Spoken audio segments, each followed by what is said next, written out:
Are you a podcaster? Maybe you've got that big idea and you're looking for a network to join.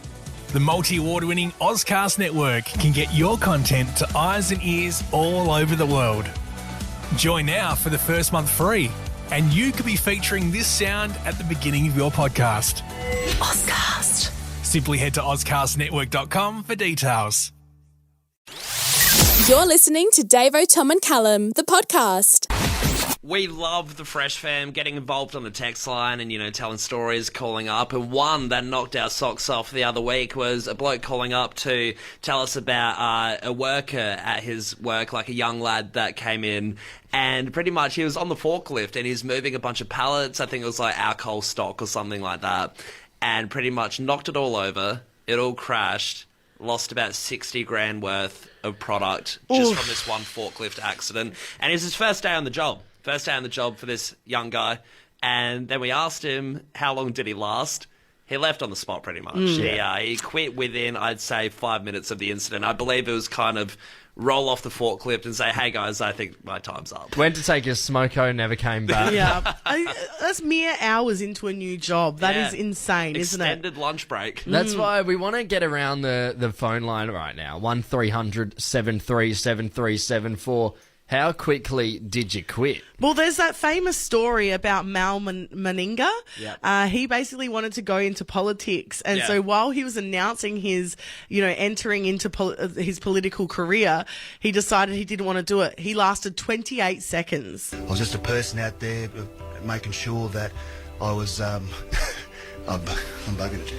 I'm sorry. So Marilyn Meninga is leaving the studio and he says that he can't do it. I love the little chuckle in between. It's a chuckle of angst and just, oh God, what am I doing here? This isn't for me. This isn't the career I want. I mean, hey, he's the Australian coach of Australian rugby now, so he's doing all right. But we want to know, how quickly did you quit, Adelaide? We just heard a story as well from somebody here that their dad had a receptionist, went for lunch and just never came back. Too high stress levels. I guess when you're sitting down having a focaccia on your lunch break, that's the ultimate contemplation time to really reflect and say, hey, sitting I really alone. Don't want to do this job. I don't think I want to go back there. I'm just going to hit it. I reckon the shortest amount of time I've lasted at a job was when I was like 15 and I got a job at a supermarket in the city, and I lasted about 3 weeks. Yeah, wow. Not for you? Not this. You didn't want to stack shelves, babe? Nah. No, fair enough. Hey, we're going to go to Manapara West. We got Jess on the line. Jess, good morning. How quickly did you quit? I actually quit before I even got the job. Wasn't for you. What was the job? So I went for a job at a cafe in the city for the role of head chef. Yeah. And the owner was like, I think he was a little bit dodgy because he had already gotten me in for 2 trial shifts, which were unpaid. Oh, and right. then after the second one, he sat me down and he was like, so I think you might be a good fit, but if you were to come in for 1 more trial shift, I'd probably give you the job. And I was like, nah. And I ain't doing 3 unpaid trial shifts with some lousy job. And how long were you made to work on the trial shifts? Was it only a couple hours or was it a full day? No way. It was like 6 a.m. till like 2 p.m. Nah, that's forget not about it. it. That's not it. Wonder how many trial shifts he was going for. Is he trying to get a week's work of, week's worth? 5-finger discount, hey. Good on you, Jess. Thanks for getting involved. No worries. Hey, we're going to go to Sarah in Adelaide. Sarah, good morning. How quickly did you quit? Straight away. What was the job? No mucking about. Oh, it was meant to be a joking interview, and I actually got the job, and I was shocked. I didn't plan to get the job at all because I was studying at the time, and I was just going in for a practice run. Can you tell us what was the type of job it was? So a job that required a degree, but I hadn't even done my degree, and they wanted me to work. And I just said, look, I'm actually studying the degree, and I can't take it on. And so, we really want you. I said, no, I can't do it. You literally quit before you started. Yeah. Like, obviously, I don't know why they wanted me, but It was I was shocked that I actually got it. I should have got it. Like, the prodigal But it's not child. as bad as my friend, though. My friend quit because he put his cement truck under the petrol station and got it stuck on the first day of his job. So that was... Good on you, Sarah. Thanks for getting involved. Hey, Adam in Craigmore, wrap it up. How quickly did you quit? It wasn't me. It was one of my best mates. He went into his induction and he pretty much quit on the spot. And then, later that day he went to another job. And, he quit by smoke on that one too. What? Obviously didn't want to work. What was the job? It was like warehousing kind of gigs and whatnot. And, I was just getting updates on Snapchat all day. And I was just like, are you for real, mate?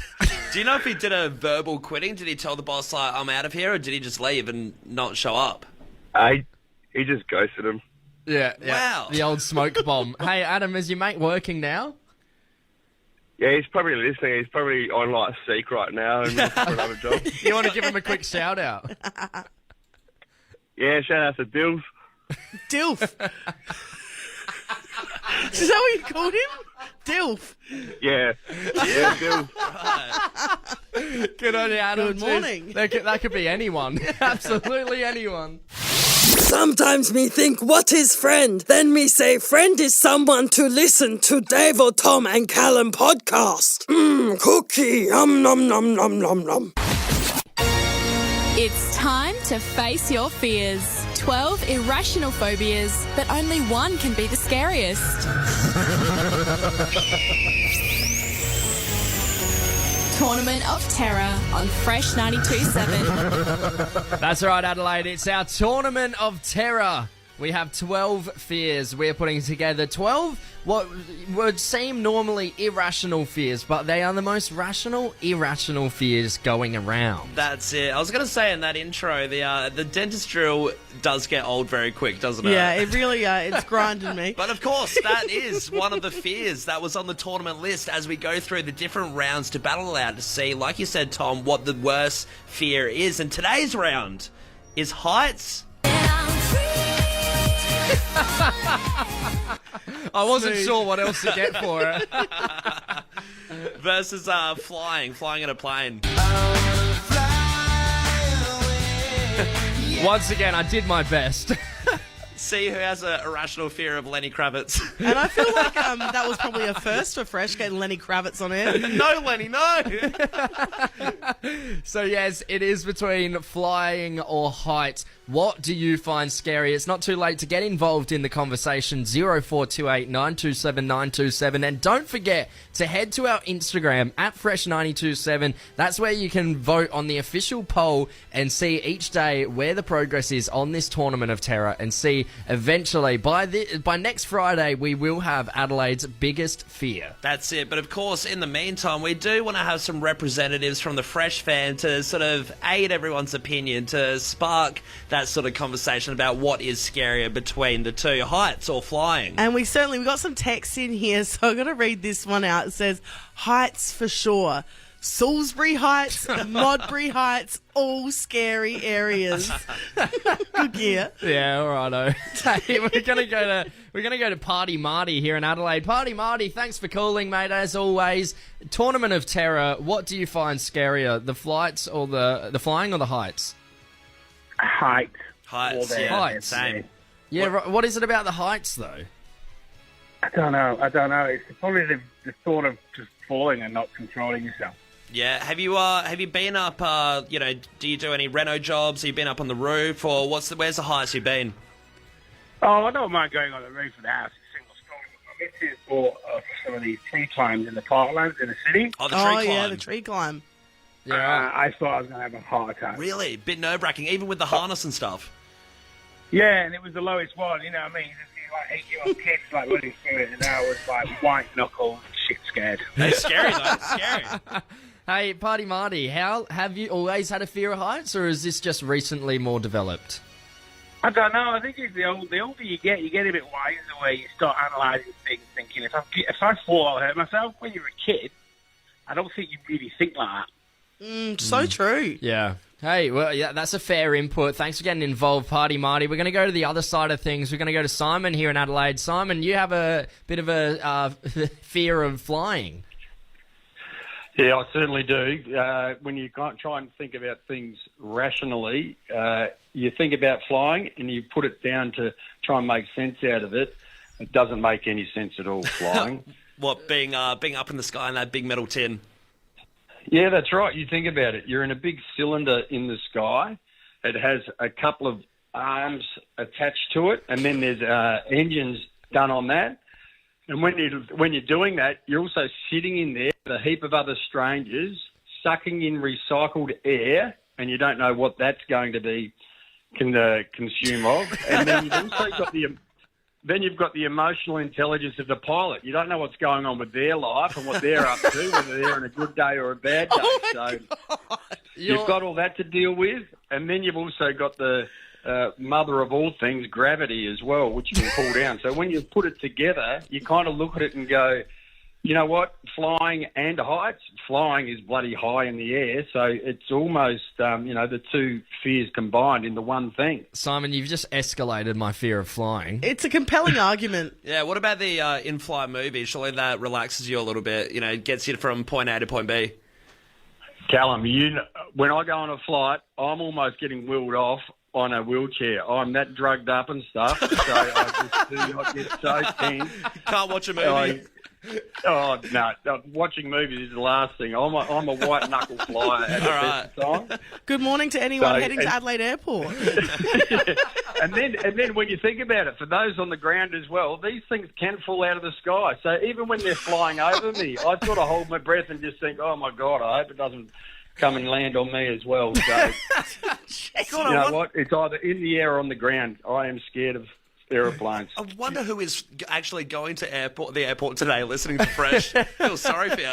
Good on you, Simon. Thanks for getting involved. Don't forget to head to our Instagram poll at Fresh927 where you can vote on our Tournament of Terror as to what you find scarier, heights or flying. I think Simon's made a pretty compelling case. Argument, right? You're listening to Davo, Tom and Callum, the podcast. One of those little joys in life that you get a chuckle out of is sometimes when someone gets your name just a little bit wrong. That's not my name. Like, for instance, when I was over in Paris, when I ordered a coffee, they couldn't get Lauren out correctly, so I ended up putting Michelle on there.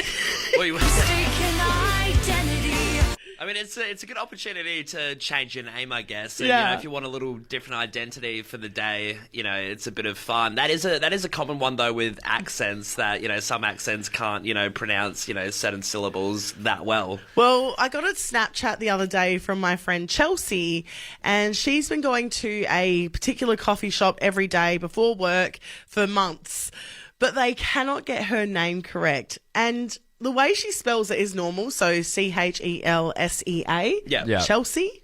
Well, every time she goes there, they write it correctly on the cup, but they pronounce it Chalissa. That's not my name. Like Melissa. Chalissa has a ring to it. You know right? what? I think go with Chalissa. Chalissa sounds cool. I think that could be one of the new popular baby names. It's kind of exotic. It's kind of fun. I don't mind it. Yeah. I mean, you got to get the roll of the tongue, though. Chalissa. It happens a little bit, though. I remember maybe a year back or something, Tom and I were down Hindley Street and bumped into a dude we went to school with years back and hadn't seen him in ages, and he was introducing us to his friends, and he was like, boys. He's like, this is Tom and Cam. I was like, Cam? That's not my name. Cam? We went to school together. And that was one where I wasn't going to let it sit, though. I wasn't going to be like, yeah, I'll be Cam for the night. I was like, actually, it's Callum. And he's like, oh, sorry, man. I've had, the worst is when you're in a group situation, you introduce yourself to someone and they say your name wrong, but you feel too awkward to bring it up. There was one party where I said, hey, mate, I'm Tom. He's like, oh, Dom, nice to meet you. Dom. And I was too embarrassed to say, no, Tom. So I let him call me Dom all night. I reckon that also had to do with the rings on your finger as well, like a real Dom vibe, you know? Dominatrix. It was a black leather onesie I was wearing. I shouldn't have brought the whip out, I knew it.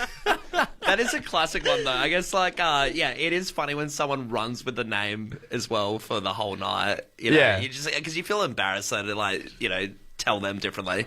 Yeah, there was also another time where I saw someone walking just out near work here, and their name is Kieran, and I yelled out, "Oh, Christian, how are you, mate?" That was not good. That was embarrassing, yeah. 'Cause the minute mistake- I said it, I couldn't think what the actual name was, but I knew that it wasn't Christian. I'm like, Sometimes what you is just it? got to commit, don't you? And just go yeah. with it. We want to open up the text line here. How did they butcher your name, Adelaide? Was it at a coffee shop? Was it someone you just met? Was it a friend introducing you that you hadn't seen in a while? I mean, yeah, so many different cases of it happening. It's easy to screw up the name. Hey, I did look up as well. Apparently, the Irish name Sean is the most mispronounced name in the world. Sean. Right, what do they call it? Scene? It could be seen. Scene, yeah. That's not my name. Shun. Shun. Yeah, shun them. Hey, plenty of people getting involved on the text line right now. Somebody's texted in saying, I went to a chip shop. A shit shop? Jeez, good start. I went to a chip shop. My name is Mitchell, and they put Pichu on the order. I'm still Pichu to this day. That's not my name. Yeah. Can't shake it. This one here says, my name is Kayla, but I think I've had every version. Taylor, Michaela, Karela, Carla, and even my doctor still thinks my name is Taylor. You'd think a doctor should have on their records the correct name Yeah. if you're diagnosing things. Yeah, doesn't want to get out the forms. I'm on a personable Dr. level. Nick. Yeah, we've got to go over to Beverly. We've got Tanner on the line here. Tanner, how did they butcher your name? I answer the phones a lot, and 7 out of 10 times I get called Hannah. That's not my name. Do they ask again after calling you Hannah when they hear your voice? Sometimes they'll say my name 10 times in a phone call, and then I just spell my name to them. Do you ever just give up and you're like, yeah, I'll just roll with I'll Hannah? just be Hannah. Oh, yeah, plenty of times. Is it only ever over the phones, or is it like in coffee shops or anywhere else as well? Nah, just on the phone. No, Tanner, I'm so sorry. Well, Tanner, No. we know your name is Tanner, not Hannah. Good on you, mate. Thanks for getting involved. We appreciate it. Have a good one. Yeah, you too. Hannah was nice. It's a good bloke. Good chick. Put down the mic. What's in the podcast? What's in the podcast? Davo, Tom and Callum, the podcast. Guys, yesterday we did our tournament of terror, and it was birds versus public speaking, and we'll talk about it a bit later on, but I have to say the public speaking did win, and I am all for that, because you know what? Birds are friends. Well, you're a man with the birds. Okay. I'm a man of the birds right now. A couple of weeks ago, I told you guys, or maybe months ago now, I told you guys about this new pet that my parents have made. Yeah, it was like your dad's new favourite son, the magpie. Yes. Yeah, I feel like this is definitely your arc to be one of those people down Rundle Mall that has pigeons laid across their arms and head.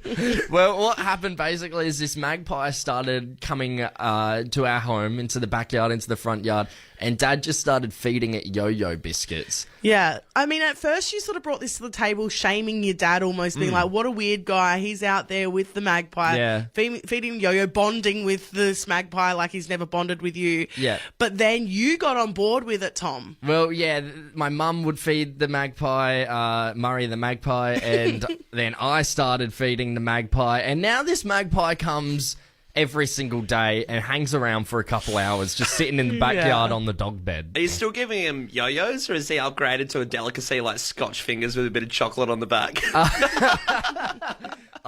He's actually been getting my dog's treats now. Oh, they're like these little shortbread cookies for dogs. He's making himself at home, isn't he? Yeah. Like I said to you, I'm worried that you've opened up the door. You're going to wake up one morning, he's standing on your chest saying, get out of your house. Well, I came home yesterday and I didn't think that there was anyone home. So my dog's there. I say hello to him and I see the magpie at the back and I sort of throw the dog away. I'm like, oh, the magpie's here. So I go out there, start feeding him. Comes right up to me, right? He's basically in my lap as I'm feeding him, eating out of my hand. And then I go back inside and turns out Dad was there the entire time. Dad was home. Watching you. Yeah, Bond yeah, with his mate. Are you playing with my son? That bird is my boy. And he comes in and I was like, oh, I didn't know you were home. And he's like, oh yeah, like have you seen Murray? And I'm like, yep, just went out and gave him some biscuits. And he's like, oh, okay, yeah, like and I was telling him, he came right up to me, and Dad's like, yeah, he's starting to get very comfortable with us. No. Just the other day, I put my arm out this. And he had the magpie on his arm eating out of his hand. And I said to Dad, well, that sounds cool. I want to give it a go. Oh, no. So I've gone outside and I've gone back up to the magpie who's just sitting in the dog bed. More bickies, trick him. Yeah. And I'm just sprinkling him around, and then I put my arm out, hops right up onto the arm. Oh, my God. So now I have fallen as far as my father has. I wasn't Mate, lying. absolutely. I wasn't lying when I said he turned into the Rundle Ball freak with birds on his arms. I'm getting concerned, though. You're going to wake up. He's going to be in the bed next year. That's the next step.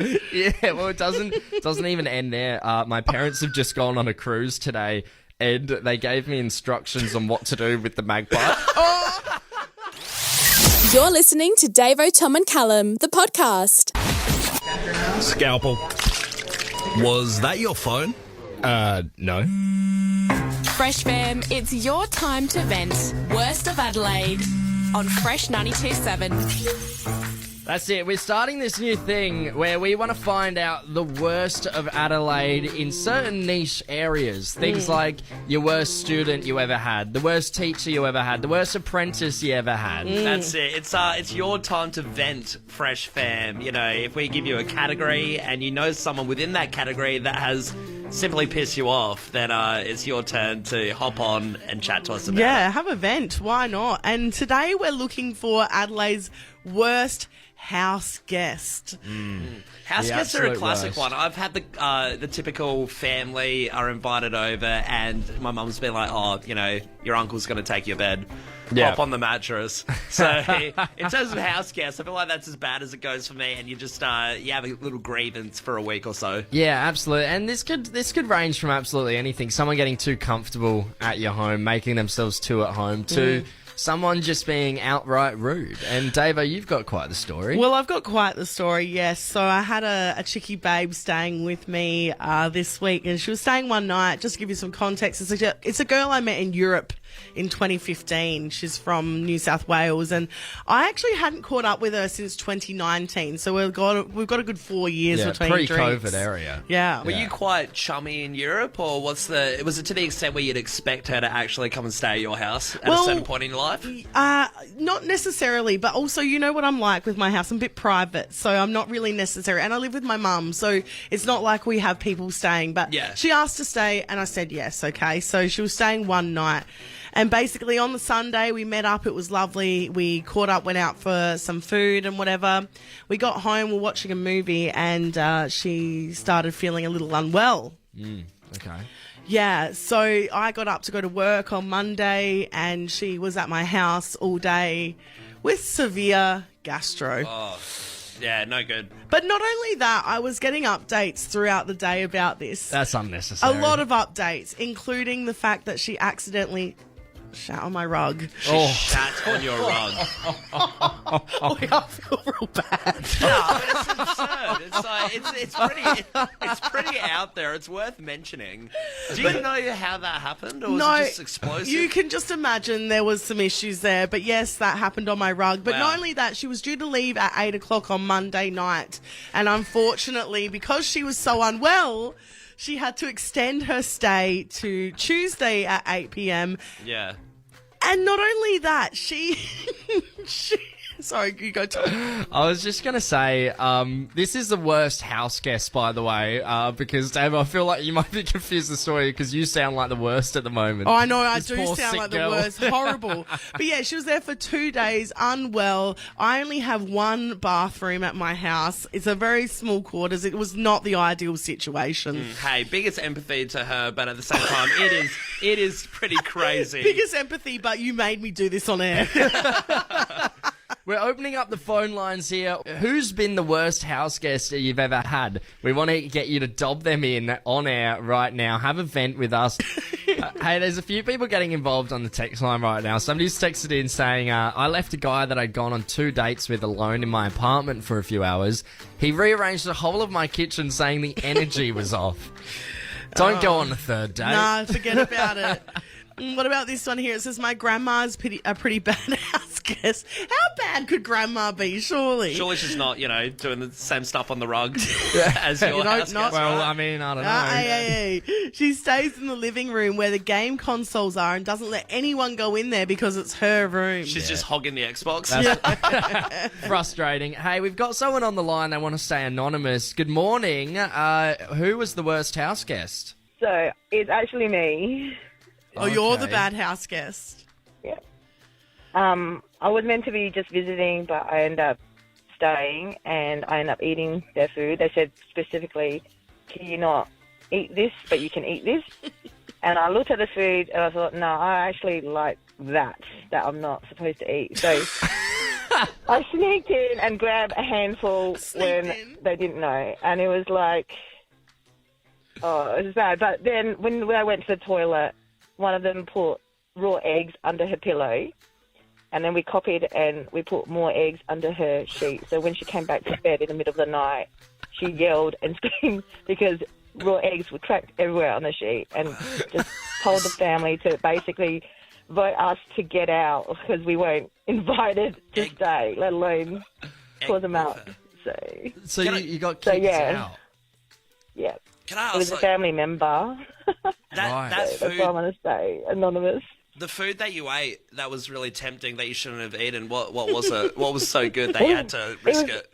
Beautiful sliced mango. The Mango? juiciest mango. Oh, that's a rough one to get so upset about. Just head down to Coles. But how's the balls on this chick? She's rocked up to the house. She's eaten the food they specifically told her not to, and then thought, the hell with it. Let's put some eggs in her bed. You know what? Let's ruin this relationship. Are you a podcaster? Maybe you've got that big idea and you're looking for a network to join. The multi-award-winning Ozcast Network can get your content to eyes and ears all over the world. Join now for the first month free, and you could be featuring this sound at the beginning of your podcast. Ozcast. Simply head to ozcastnetwork.com for details.